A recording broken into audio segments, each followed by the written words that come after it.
L'interview politique d'Europe 1, Jean-Pierre Elkabbach, vous recevez ce matin le recteur de la Grande Mosquée de Paris et président du CFCM, le Conseil français du culte musulman Dalil Boubekeur. Messieurs, c'est à vous. Dans 90 minutes au ministère des Cultes, Manuel Valls va lancer une instance de dialogue avec les musulmans et vous lui succéderez aussitôt à la tribune. Bienvenue, monsieur le recteur de la Mosquée de Paris, Dalil Boubekeur, bonjour. Bonjour. Vous, le CFCM qui avait été créé en 2003 par Nicolas Sarkozy, vous êtes utile, vous êtes souvent controversé. Vous allez participer, selon ce que souhaite le gouvernement, à quelque chose qui va au-delà de ce que vous êtes. Est-ce que ça veut dire que renforcer la représentativité de l'islam de France est une urgence ? Je pense que diverses formules ont été essayées. Actuellement, on veut faire intervenir et le CFCM et un élargissement à des personnalités, à des individualités ou à d'autres mosquées qui n'étaient pas présentes dans le CFCM. On a raison de le faire ?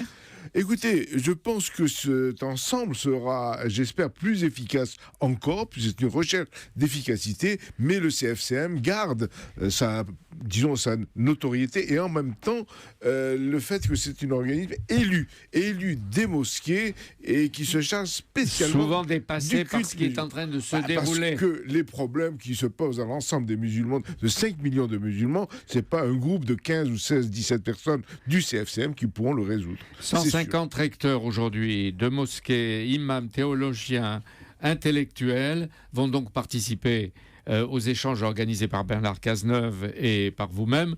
Ces échanges auront lieu 2 fois par an, peut-être 3 fois par an, oui. Et vous, sur tous les sujets, ou presque tous les sujets, vous allez dire les doléances des musulmans. Est-ce que vous allez leur demander de respecter aussi des devoirs ? Mais bien entendu, la charte a été tout à fait explicite dans ce domaine-là. Il y a des devoirs et des nécessités à vivre en France, à vivre ensemble, à vivre collectivement, à vivre la religion d'une manière tout à fait positive et qui résout les problèmes de la communauté, si on peut dire, des musulmans de France et en particulier des jeunes et de la dérive ou de ce qui devient l'islam aujourd'hui. Vous dites dans le livre, ce livre que vous publiez chez l'éditeur Kéro, la paupérisation des banlieues entraîne la délinquance, qui entraîne la prison, qui entraîne l'endoctrinement, qui entraîne la jeunesse vers la violence et le djihadisme. Vous le sentez ?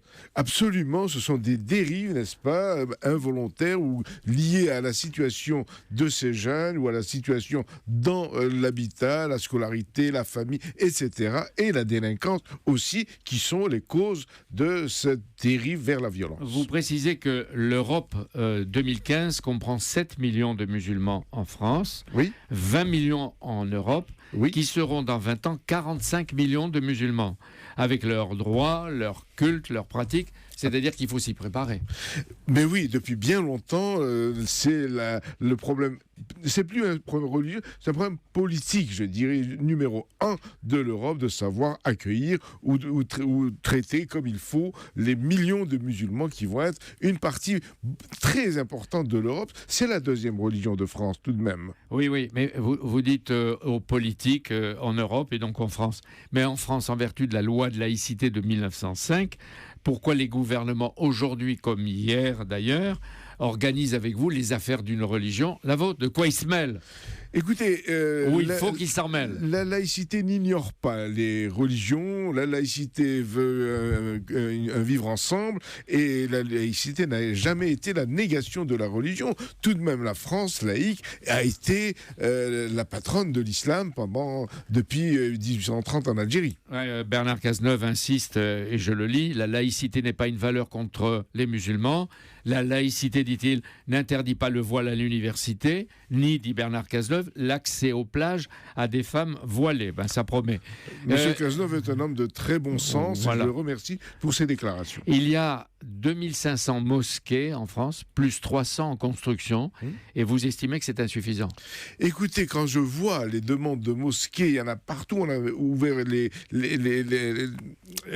à la Villette, la caserne, pour loger les musulmans qui faisaient les prières dans les rues dans le 18e. Il y a 18 000 personnes qui attendent. C'est pourquoi, dans votre livre, vous suggérez, monsieur le recteur de la Mosquée de Paris, vous suggérez de récupérer pour votre culte des églises vides. Vous pensez que ces églises seraient utiles?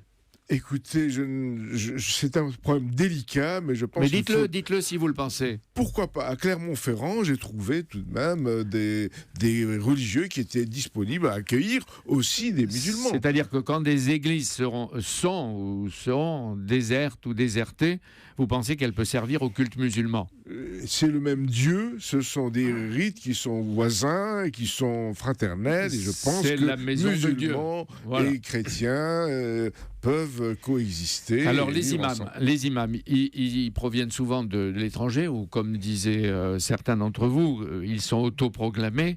Est-ce que vous estimez qu'ils peuvent signer une charte, un serment public pour la République et la France? Vous l'avez parfaitement et merveilleusement dit. Il faut qu'ils aient une double formation, la formation théologique d'origine, mais aussi une formation universitaire. Et je vous assure que depuis des années et des années, nous faisons le siège de la Sorbonne et des universités parisiennes pour accueillir des étudiants et leur donner une formation française. Je n'ai rien à proposer, mais c'était Marion Maréchal Le Pen qui le demandait hier dans l'émission Le Grand Rendez-vous. Et à ce moment-là, on les certifiera comme imams de France. Et elle réclamait l'interdiction de l'OIF, qui est le bras, l'instrument et le masque en France des frères musulmans. Non, je sais que c'est délicat pour vous. Je pense qu'ils ont beaucoup évolué. Je pense qu'ils ont beaucoup évolué, qu'on peut travailler, qu'ils ne sont pas du tout inféodés à l'étranger. Je ne crois pas. Et je crois qu'il y a des personnalités... Et qui doit financer les imams? Qui doit les payer? Eh bien, écoutez, je pense que les fidèles... Qui doit payer la construction des mosquées? Il faut continuer. Les fidèles, et puis tout de même, ils ont les pays arabes, les pays musulmans qui ont des milliards à ne plus savoir qu'en faire. Ils peuvent donner une petite aide tout de même à leurs frères musulmans d'Europe. Vous dites qu'il y a un danger de l'islam politique qui est devenu... Oui, l'islam absolument. Qui va vers le djihadisme. Alors, qu'on n'introduise pas en Europe des éléments comme le wahhabisme, le salafisme et toutes les doctrines, n'est-ce pas, qui sont extrêmement... Vous dites on n'introduise pas, c'est qui le fait ça? Pas nous? Écoutez, ce sont des gens qui vont à droite, à gauche, qui s'informent auprès de gens intégristes ou de gens fondamentalistes ou de gens complètement éloignés d'une vision tolérante de l'islam. Cela, il faut les écarter de notre pratique. Vous trouvez qu'on a longtemps laissé faire, au fond? Exactement. Ce que j'ai appelé l'abouli, c'est le manque de volonté de vouloir. Quel est finalement l'islam que nous voulons? Est-ce que nous voulons un islam tranquille, de culture et qui s'adresse à des fidèles, à des citoyens musulmans de France, ou bien alors on laisse toutes les dérives de l'étranger? On laisse qui? Les politiques, l'administration, qui? Oui, vous avez cité un certain nombre. Et vous tout le monde. Nous sommes tous responsables, et il n'y a eu aucune concertation entre les uns et les autres pour savoir quel est l'islam qu'on veut. Vous écartez aujourd'hui, avec M. Cazeneuve et M. Valls, une grave question, parce qu'elle fâche, c'est les progrès du radicalisme dont vous parlez dans votre livre.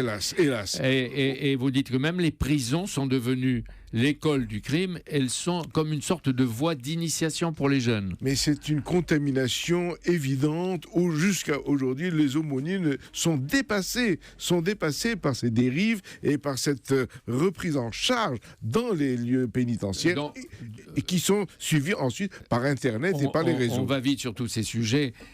C'est pourquoi vous répondez au gouvernement. C'est pourquoi vous répondez aussi aux invitations de Nicolas Sarkozy, que vous allez recevoir bientôt à déjeuner, si j'ai bien compris, avant la fin du mois. Oui. Il faut que ce soit la droite, la gauche, tout le monde. C'est un problème national. C'est un problème national. L'islam de France, il faut le construire ensemble, et un islam de tolérance, un islam de liberté, optimiste. Et un islam véritablement de vivre ensemble. Dernière question au recteur. C'est vous qui fixez en fonction de la lune le jour et le début du Ramadan. C'est quand? Alors, mardi, nous fixons, et probablement jeudi sera le Ramadan. Jeudi, le Ramadan. Inch'Allah, selon toute probabilité. Est-ce que vous demandez aux jeunes musulmans qui vont passer le bac d'être autorisés à différer le jeûne ou à ne pas jeûner? Pendant quelques jours, le jeûne est très tolérable. Mais s'il y a une impossibilité, une maladie ou une pathologie quelconque, à ce moment-là, qu'il ne le fasse pas et qu'il le remplace par un nombre de jours équivalent. Et ma dernière remarque, aux chefs d'entreprise, vous demandez de faire preuve de tolérance à l'égard des salariés qui font le Ramadan et 5 prières par jour. 18 heures par jour de jeûne, de 3 heures du matin à 22 heures passées le soir, ça quand même nécessite quelques tolérances. De la bienveillance. Quelques bienveillances, absolument. Et je l'attends, et je l'ai souvent trouvé chez les chefs d'entreprise. Merci beaucoup, Dalil Boulaker, d'être venu ce matin sur Europe 1 en direct. Merci Jean-Pierre, on vous retrouve demain en direct à 8h20, le livre de Dalil Boubaker. Lettre ouverte aux Français, l'appel du recteur de la mosquée aux éditions Kéro. Merci Je l'ai lu Jean-Pierre. attentivement.